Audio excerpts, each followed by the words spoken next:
ખેડામાં નિર્વાણ દિને ખાતરજ પંચવટી સ્થિત પ્રતિમાને સ્થાનિક નેતાઓ દ્વારા શ્રદ્ધાંજલિ અપાતા અસંતોષ અને વિવાદ સર્જાયો છે।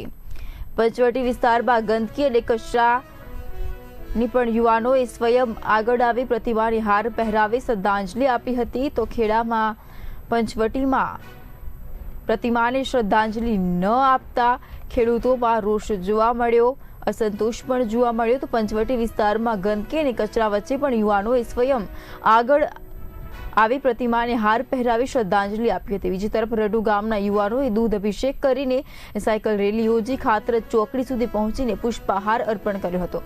સાંજના 5 વાગ્યા સુધી કોઈ સ્થાનિક નેતા હાજર ન રહેતા જનતા વચ્ચે આશ્ચર્ય અને ચર્ચાનો માહોલ જોવા મળ્યો હતો। આ ઘટનાએ ખેડાની સ્થાનિક નેતાગીરીની કામગીરી અને સંવેદનશીલ પર ગંભીર સવાલો ઉભા કર્યા છે।